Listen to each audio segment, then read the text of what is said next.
Okay, good evening, everyone. This is Sachin Karnik here. I want to welcome you all to Angel Wings online personal transformation program. We are on week number 28, year number 2. Just a couple of quick reminders about where we are in the current stage of development.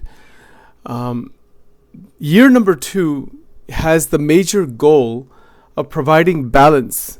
Our goal is to sustain balance in all 12 dimensions. Year number 1 was about trying to establish 70% or more level of balance in all 12 areas. All of those recordings are available on YouTube from last year. This year, year number 2, is about sustained balance, and we are continuing at the same time to examine the 5 stages towards energy transmutation. So we are currently in the 5th stage, energy transmutation, and that is what we'll be covering for the next 13 weeks. Actually, this began last week, so it will continue today and then into subsequent weeks all the way down the road. All right, so we have lots to talk about. Just a quick reminder that energy is what's inside our system, inside our brain, our mind, our body, our physical body, emotional body. Everything has energy. Nothing happens without it. That same energy is outside in the world. That same energy is coming from the sun. That is the source of all energy. So energy activation utilization is the very first step. Energy equalization, energy conservation, energy revitalization. And now we're going to get into energy transmutation. The first 4 stages bring us to energy transmutation. They provide the foundation for energy transmutation. Now, what exactly is transmutation? Well, the word transmute means to change from one form to another. All right, so I want to show you actually a PDF. Give me just a moment. So these are examples of energy transmutation. Okay, so and they are right here. Okay, so these are all examples of personal energy transmutation. These are easy to understand. Here are daily examples of personal energy transmutation showing how ordinary moments become opportunities for intentional transformation of emotional, mental, or spiritual energy. So for example, if there is morning anxiety that can transmute into grounded clarity, what would be a trigger? Waking up with a racing mind about the day's to-do list. What is the transmutation? Instead of rushing, the person sits for 5 minutes, breathes deeply, and organizes thoughts in a planner. What is the outcome? The anxious energy becomes focused action and clarity. Right? So it is taking steps based on the first 4 stages to immediately, in the present moment, to transmute from one state to another and not to delay that. It is literally in the moment, in the minute, in the hour. There's no delay in this. The morning anxiety example is a good one. Wake up with a racing mind, racing thoughts, 100 things on the mind. So many is going all over. Right? Stuff like that is happening. So rather than rushing and racing and doing all those kinds of things, sit quietly, silently, take steady breaths, and aim towards grounded clarity. This is an exercise this week. You can do this exercise that I want to be in a clear state. So when we wake up in the morning, literally decide that I'm going to be in a clear state of mind. So deep breathing, organizing one's thoughts, and then going an hour at a time. All those things we've talked about before. What does that do? That increases focused attention, focus action. It increases clarity. It helps us considerably all the way around. Right, so this is what is meant by transmutation. To go from one state to another, to change it fundamentally, to transmute it. All right, now here's another example. Road rage changes into inner patience. People get upset in traffic, right? Someone cuts you off in traffic. These are simple examples to understand. So transmutation is, instead of shouting or honking, you consciously choose to breathe and remind yourself they may be having a tough day. Somebody's having a tough day. Whatever's going on, you don't get drawn into that. Anger becomes compassion and emotional stability. So anytime we detect a disruption within our system, we transmute it. right there and then. You don't wait to transmute it. It is done in the present. It is done in awareness itself. There is no delay in this. If we delay it, then the confused state, the negative state will take over. So we don't want that to happen. We want to keep this in mind. Transmutation. Now we're talking about energy transmutation because energy is what is there in rage, for example. Energy is there everywhere. We need to change its direction, change its quality. That's what's called energy transmutation.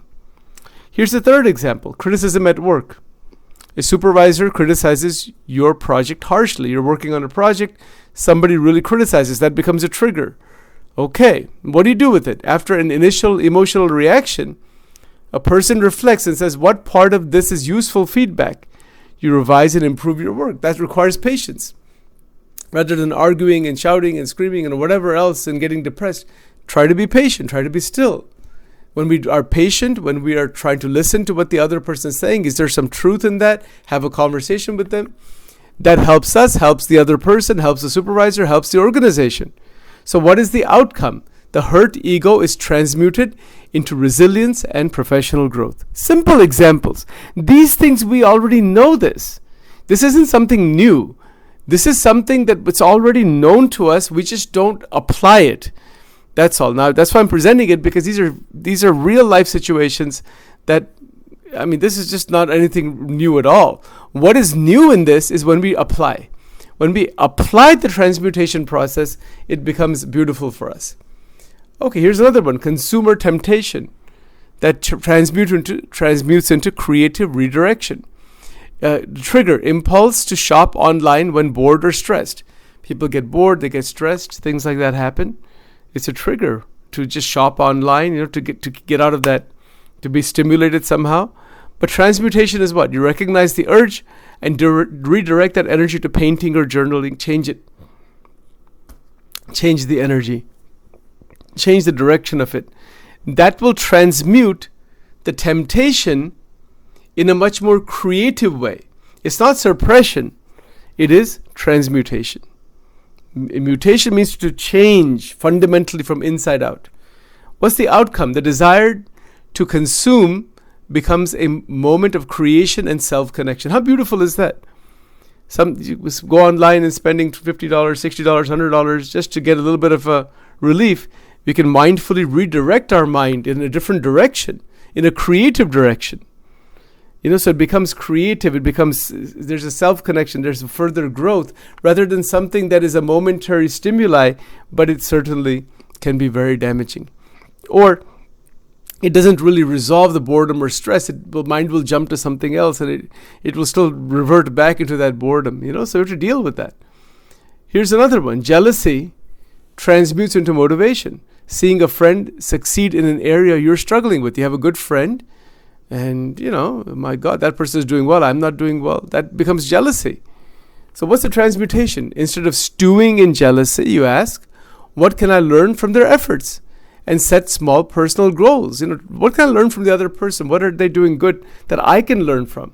So what's the outcome? Envy is transmuted into inspiration and self-drive. How beautiful. These are really day-to-day simple examples that will hit the nail on the head, right? We want to make this practical. Our personal transformation program, for me, for you, for everybody listening online now or in the future, it is all about application and practice. All right, here's another one. Physical fatigue. It transmutes into emotional attunement. What's the trigger? Feeling too tired to exercise. It happens, right? Oh, I don't feel like exercising. I'm too tired. I'm too this. I'm too that. What's the transmutation there? You tune in, right? You tune in and realize your body needs rest, not discipline. You take a nap or go for a gentle walk. You see, so the transmutation from physical fatigue to emotional attunement is a beautiful one, because we're tuning in and realizing that the body needs rest. That's all right. So you take a nap, go for a gentle walk, and then what happens? The physical depletion becomes an opportunity for listening and for care. You just become more aware of what the body is needing, rather than saying, no, I'm not going to exercise, I don't want to do this, I don't want, we add to the fatigue and make the fatigue much worse. So we want to transmute the fatigue into attunement. And those people who are just joining us again, this is again, we're now in the next final, in the additional 13-week series on energy transmutation. These are examples of transmutation. So we're going to be talking about this extensively for the next 13 weeks. All right, very interesting. Chores with resistance versus, transmuted into acts of mindfulness. Here's a trigger: dreading cleaning the kitchen or folding laundry. Simple examples. I've given this one before. People don't like to clean the kitchen. I don't want to do my laundry. I don't want to do this. Procrastinate, leave it alone. I'll do it later. And it just adds to a lot of resistance. What's the transmutation? You bring your full presence to the activity, maybe even play music or express gratitude. Just perform the action. By performing the action, we clear that action. The resistance, we break through it. It's an act of mindfulness. We play some music with it. We are able to gain better purview over our resistance. We can purview in the sense that resistance is broken. Resistance becomes meditation in action. How beautiful is that? You can do this. All 7. There's actually, how many? There's a whole bunch of these. There's 10 of these. All 10 of these can be done this week. These are very simple key points to keep in mind for us to transmute from one state to another. Right? These are lots of examples. There could be 1,000 more examples like this. Let's look at another one. Social media comparison versus self-reflection. So trigger, scrolling Instagram and feeling inferior. We compare ourselves to somebody else. People do that all the time in life. We're always comparing ourselves to somebody else. Maybe that's necessary to some extent. It's not like it's totally meaningless. But it creates feelings of inferiority. We don't want that. So transmutation is a person pauses, logs off from the Instagram, writes 3 things that you're grateful for.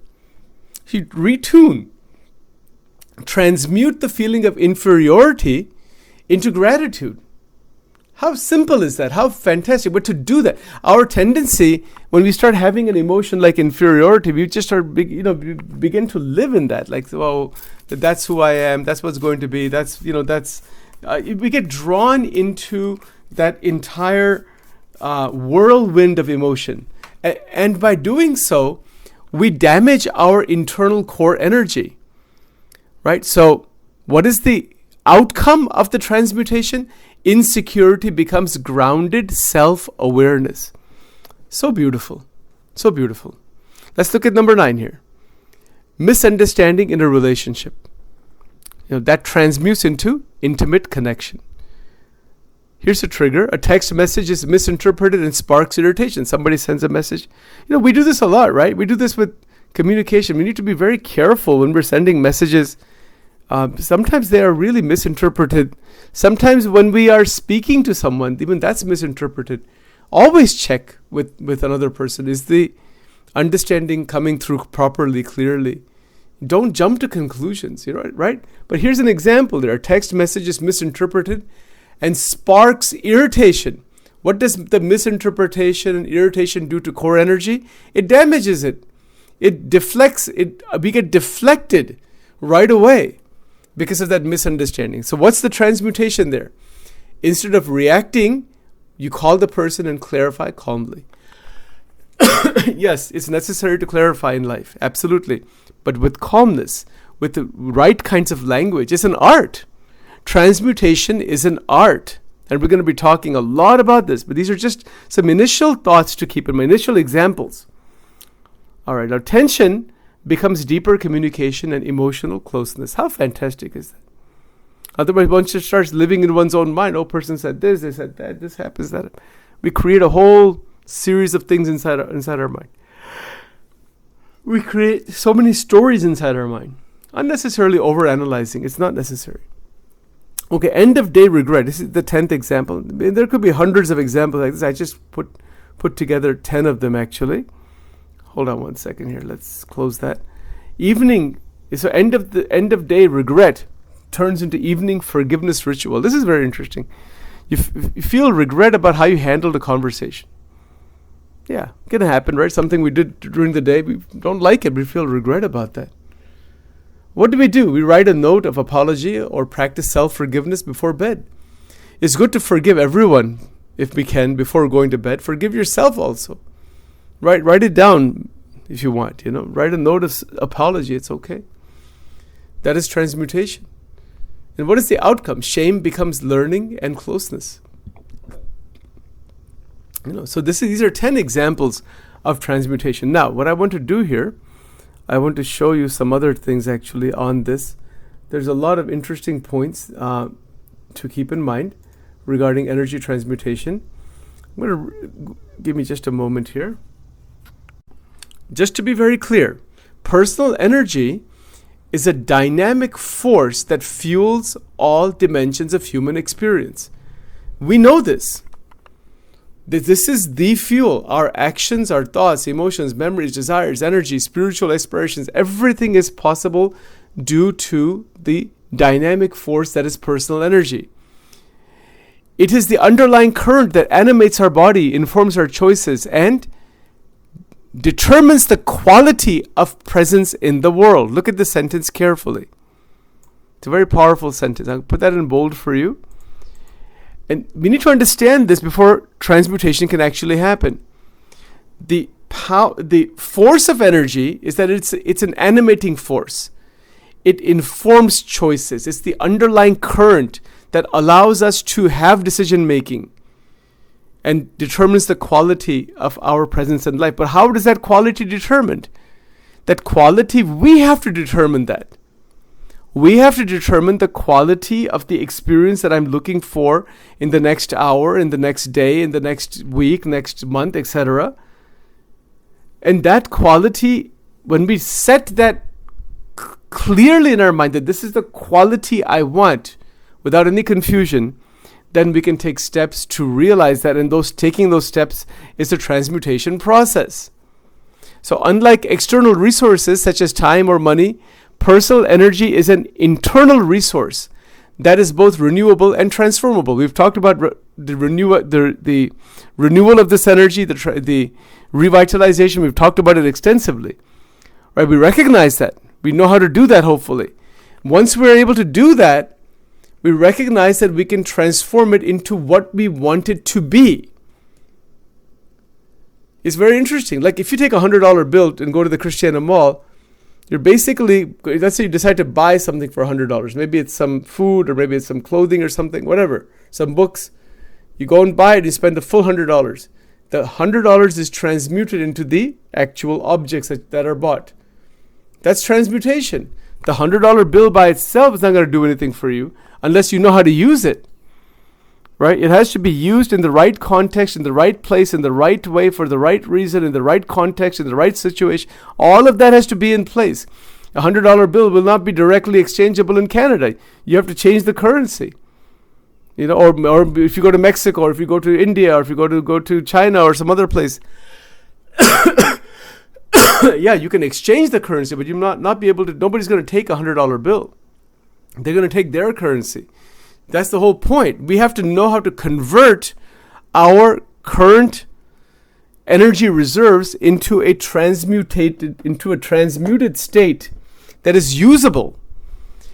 And when we know how to do that, then we are then in a very good position to really and carefully bring the energies into alignment and get the experience we're wanting to get. Otherwise we can be spinning just in circles.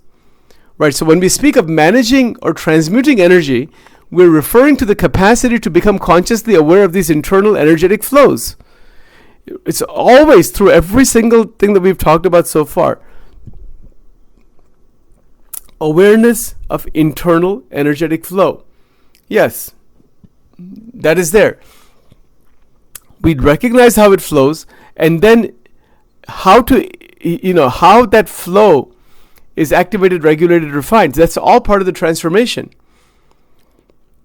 You see, so that transformation process regulates energy naturally. Now, couple of just quick review points here, that the personal energy that we all have is not merely metaphorical. It's not just a metaphor like, oh, okay, that's just very nice, some ideas. No, it's real. It's actually there. That's why Sachin is able to talk, you're able to listen, you can read. That's why we can perform every action in our body through our mind. It all happens because of energy. Nothing can happen without it. So it's not a merely metaphorical phenomena. This sentence here, you can see that. So in the fields of psychology, neuroscience, and contemplative traditions, energy is increasingly understood as the interplay between attention, emotion, vitality, and intention. Let's understand that carefully. There's the professional field of psychology, professional field of neuroscience. There's the contemplative, meditative traditions, Buddhism, Hinduism, Jainism, Christianity. There's so many, Judaism, all the different religions of the world, contemplative traditions. That in all of this together, energy is increasingly understood.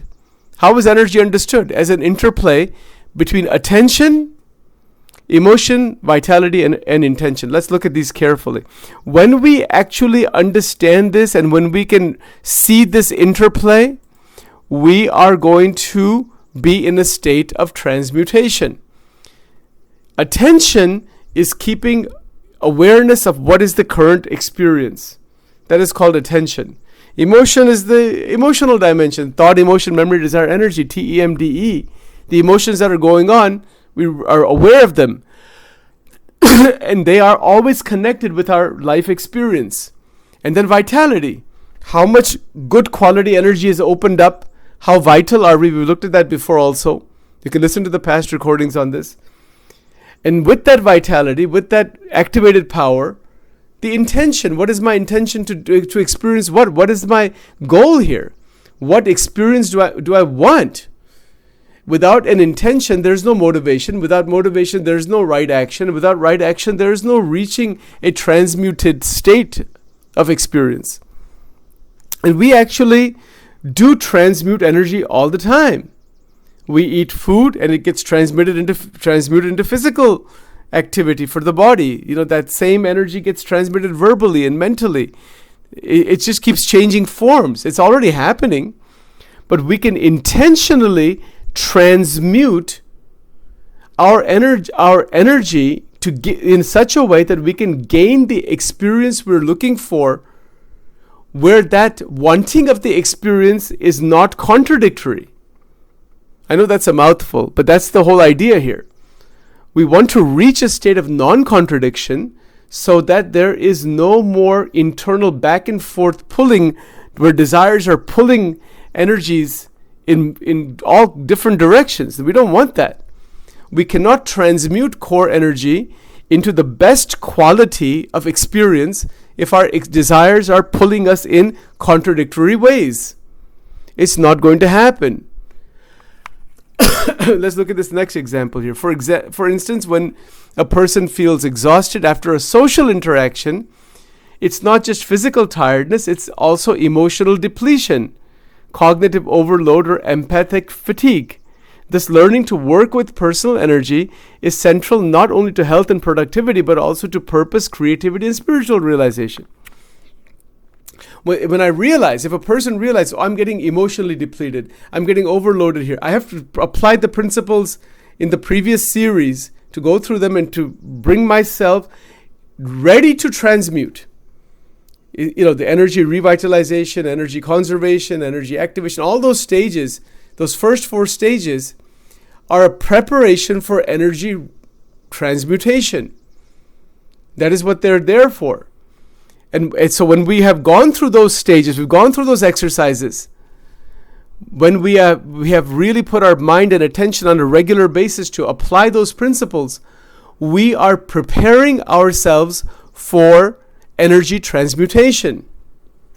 And that transmutation has great power and benefit in our lives. It gives us the best quality experience. Those 10 examples that I gave earlier, those are examples of moving out of a space of depletion, negativity, cognitive overload, and fatigue into a rejuvenated state and into a different state of changing the experience, changing it not just temporarily, although that may be true in the beginning stages, it is fundamentally changing it from inside out. That is called transmutation versus simply change. The caterpillar transmutes into a butterfly. The butterfly is incapable of going into and becoming a caterpillar again. When we reach true transmutation, every action, moment to moment, hour to hour, is recognized. Is there depletion going on? Is there depletion of mental energy, cognitive overload? Is there some imbalance? We recognize it right away and we change it into the state we want to be in. We do not identify with the depletion, cognitive overload, empathic fatigue, or any other kind of fatigue. No. We do not identify with depleted states. We come out of it. We deliberately come out of it, intentionally come out of it, with the recognition that physical, emotional, mental, spiritual dimensions are all together. That's what we mean, the TEMDE, thought, emotion, memory, desire, energy. These are all together. Right? So having said all of that, we are also aware of the 12 areas of our lives, the 12 dimensions, right? Right? So these 12 areas is where energy is being used: physical health, mental clarity, emotional well-being, spiritual connection, relationships and intimacy, communication and expression, work and vocation, financial life, creative and intellectual pursuits, play, joy and recreation, service and contribution, etc. It goes on. You could classify these in other ways also. Inner growth and self-mastery, which is really what we're looking for down the road. Each of these domains, they use energy in different ways. That's the way it goes. These domains call upon and shape different aspects of energy. For example, relationships may activate emotional and communication energy. Not only may they do activate emotional energy. Any kind of relationship with anybody, there's an emotion involved in that. There's a certain communication involved in that. While vocation may rely on sustained mental focus and spiritual alignment with purpose. Who knows, right? So when you're doing a job somewhere, there is sustained mental focus. There's a more intellectual process going on there. When one or more of these areas becomes overactivated or neglected, the entire energy system can fall into imbalance. We talked a lot about this last year. You can see this here. So we don't want this to happen, and to recognize it is the key. Recognize it, and right there and then, if the exercises in the past many months have been done, as well as last year, if we've gone through all that, we will be in a situation where we can recognize overactivation of energy or neglecting energy, and we can immediately get out of that. In the moment, get out of that. And that is how we can transmute. We don't give it time to brood over or just to fester in that overactivated or neglected state. The moment we give it too much time in either of those states, overactivated or neglected, the less likely we'll be able to transmute. So this is the real goal here. To sustain balance across 12 dimensions, which is the goal this year, by the end of this year, we must be able to transmute out of overactivated state or neglected state. And when we can do that, in the moment, in the minute, as quickly as possible, to that extent, we are going to be in a state of sustained balance. If we cannot do that, we will not be able to maintain our balance in 12 dimensions, and will definitely not be able to reach self-mastery. Because self-mastery is only possible, which we're going to talk about next year starting January, when we can do this, when we can learn how to transmute. And learning to transmute is no easy task, because unless you've gone through year number 1 and all the other ideas talked about this year, at least you've tried to do it, then there's more possibility of transmuting rather than sinking into a neglected or some kind of a psychological groove of just an old pattern and getting stuck inside there, right? So I'm actually creating a whole research project on this.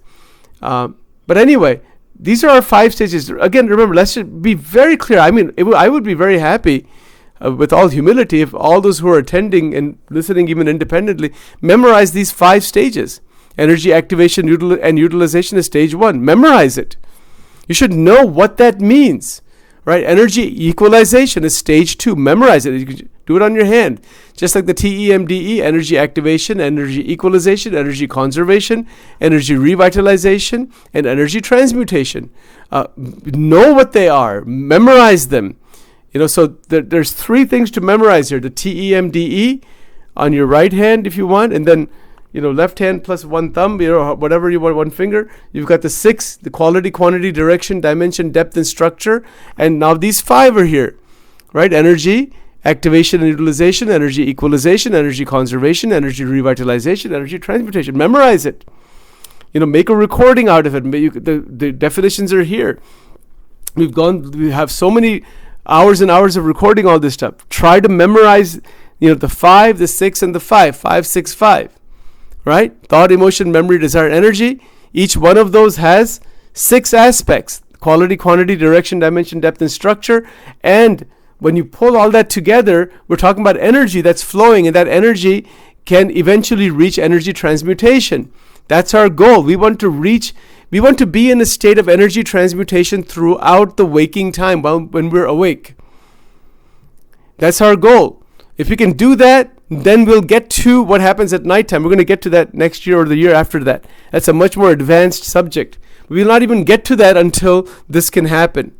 So all of this is foundational, basic stuff for the personal transformation process to take hold. Right? So my humble request to all of you is to memorize this.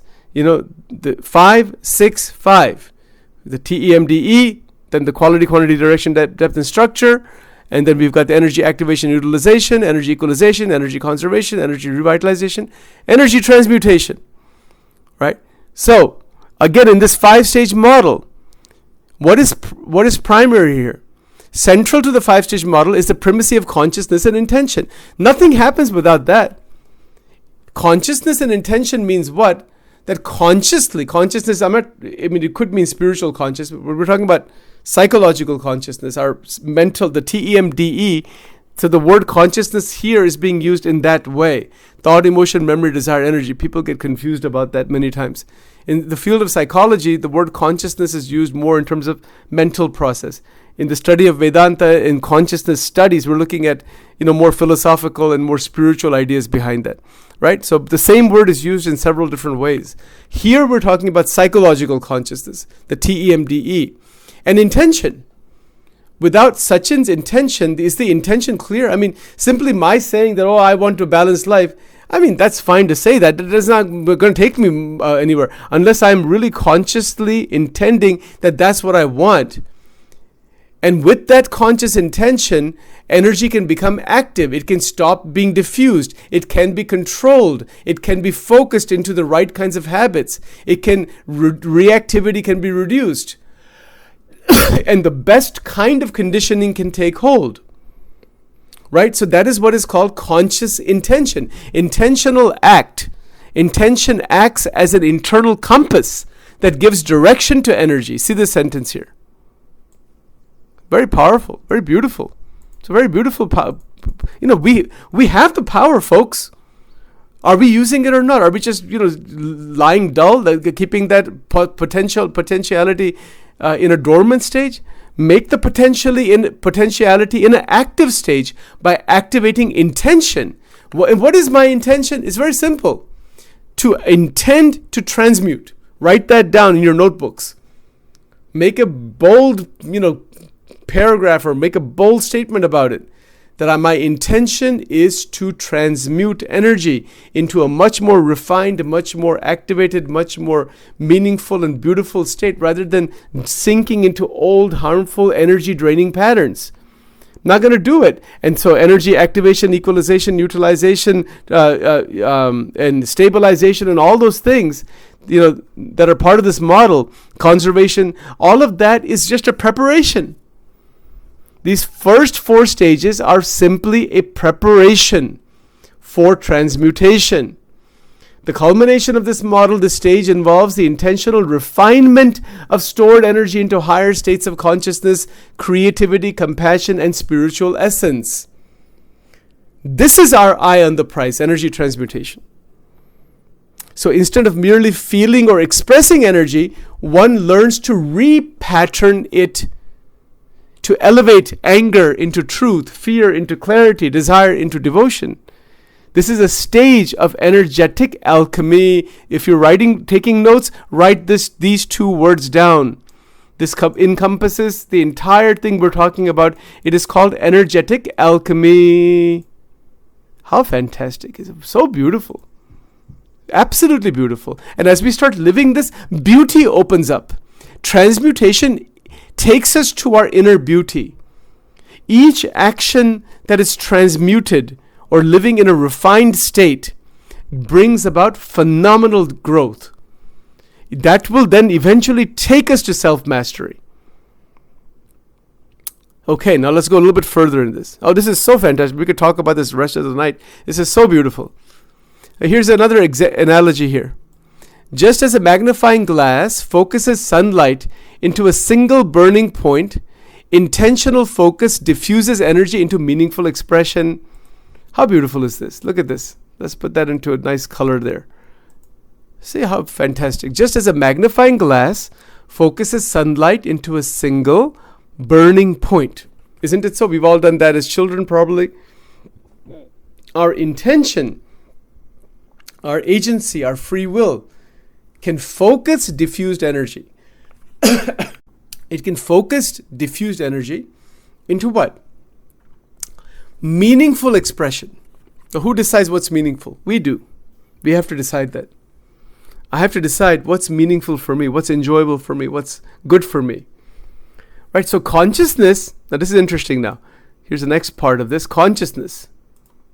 Consciousness is what allows one to notice not just external events, but the energetic signatures they evoke. Let's understand this sentence carefully. Let's try to examine this carefully.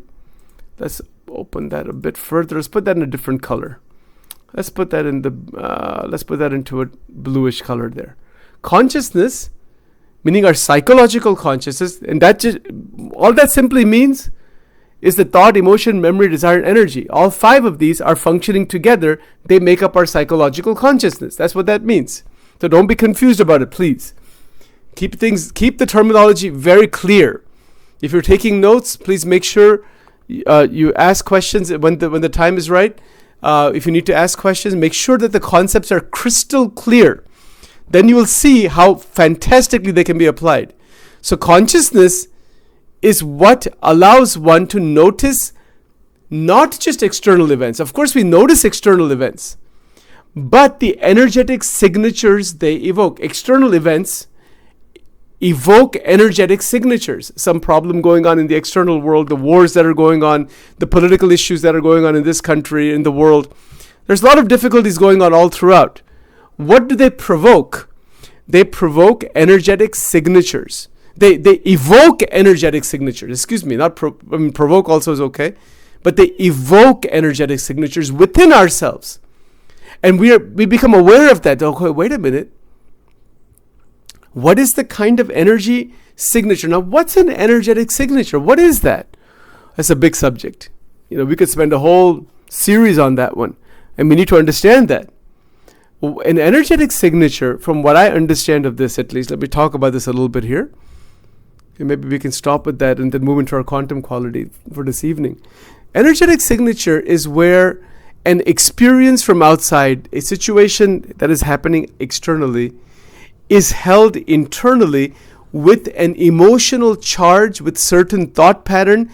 It goes into our memory, and the energy is patterned around or within that experience, and it creates a signature, meaning it's a way for energy to pattern itself internally with regards to the external experience.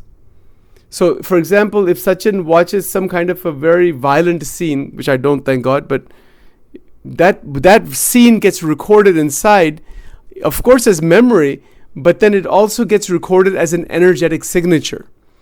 There's no way to avoid it. There's no way to avoid it. You go to watch any movie, doesn't matter what it is, whether it's a G-rated movie or whether it is a R-rated movie or anything in between.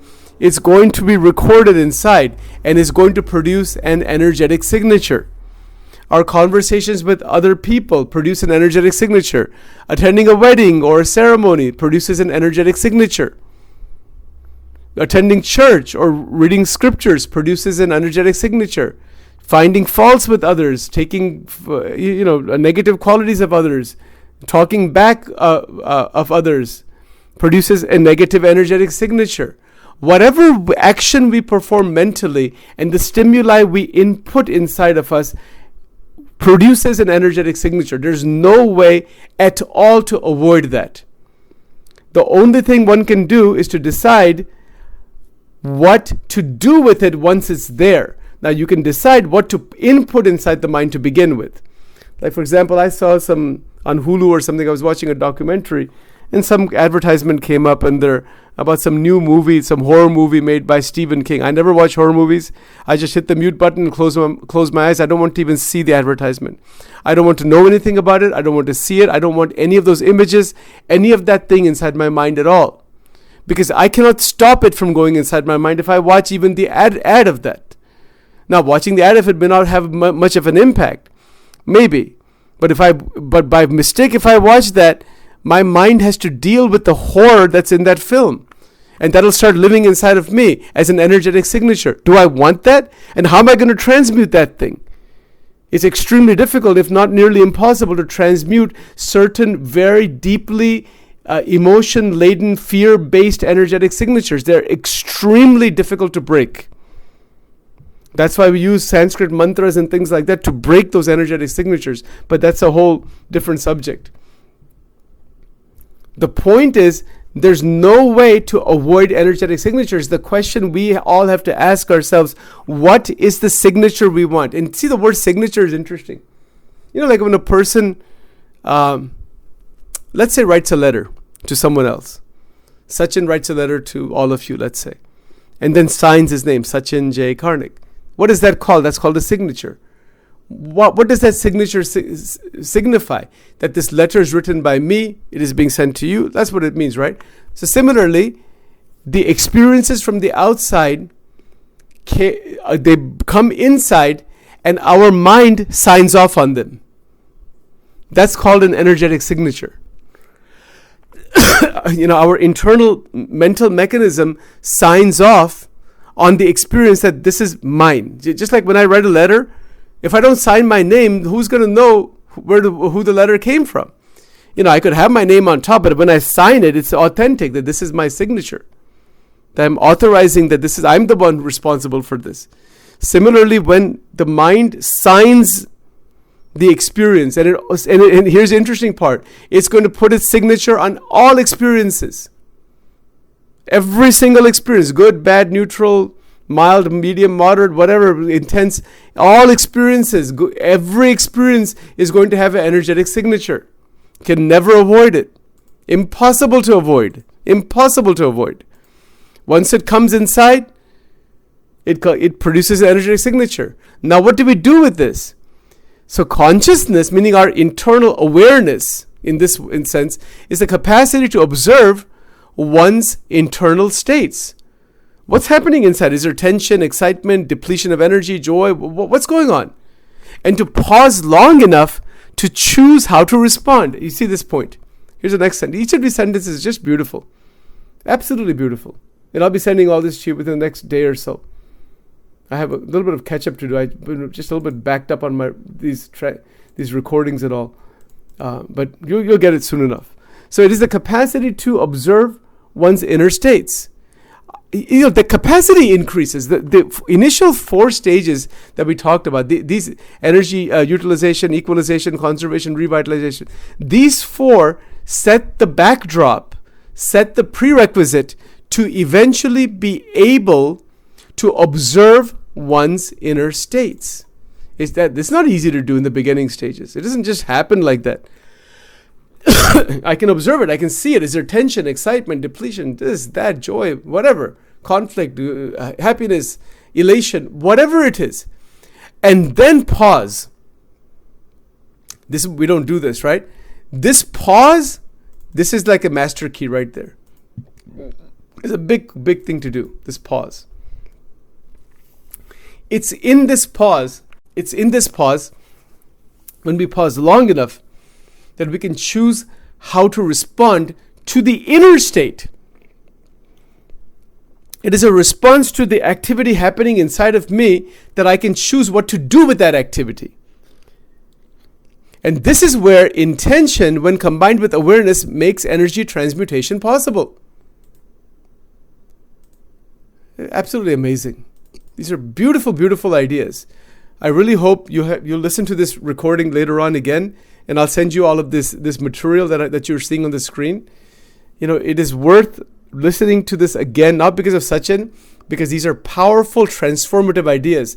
They can do wonders in our lives once we realize how to apply them.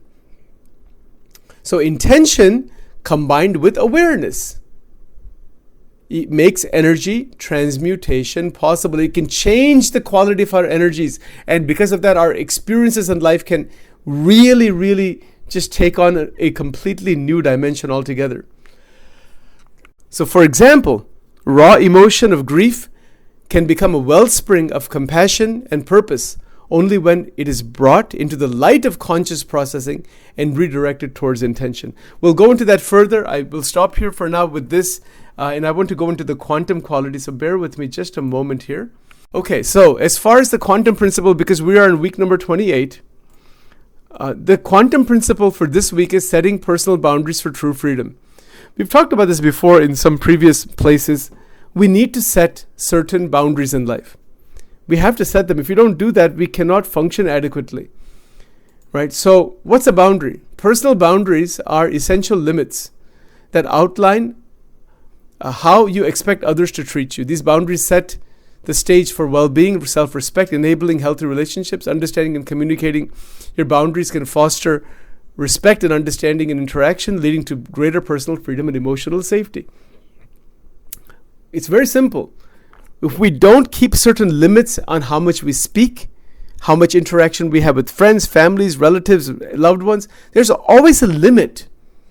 If we don't maintain a healthy limit, we cannot discover freedom. The quantum quality is to discover personal freedom by finding out where and when to place boundaries. And to do it tactfully, to do it mindfully, do it without hurting somebody's emotions or yourself. It's an art. We'll be talking about this in our in-person retreats in the future. These are very big ideas, but it's a quantum idea, and the thing to try to practice this week, and we actually have the full the cards from last year on this, so I have to still compile those together. I'll try to get that done this weekend sometime. But this is a tremendous idea, to deliberately put a meaningful boundary this far and then decide that if I maintain the boundary, I am free and others are also better off. It's different for each person. It's unique to each individual. Okay, so we'll hold that idea for now, and then we will get into that idea in a much more detailed way much later on. Please remember the vitamin M concept. To use money as a vitamin, to not misuse it, to allocate 10% if you're still doing those exercises, and then to use it in the best possible way. You can look at previous recordings on that. We actually spent a whole 13-week series on this last year. It's all recorded, and you can go into that further. That's that. And standing exercise, always just remember how, we put a bunch of exercises today. There were 10 exercises 10 examples that were shown. They can be made into exercises. It's very simple. It's one only simple exercise. Where's my energy going this week? That we know, that we always are trying to do. Am I transmuting it? Am I transmuting my current experience into the experience that I want to be in? And that is active transmutation, right? So that the way to do that is to change the internal flow of energy itself into the new experience that we want, to make that experience come about through intention. And so I won't repeat everything I just spoke, but that's basically what, this is the beginning of this process. There's a lot more to be said, but this is all application. It's not just a lot of words. The words will just remain words. It won't mean anything unless you and I, all of us together, we can actually apply this. Let's do the closing song, then we'll open it up for Q&A.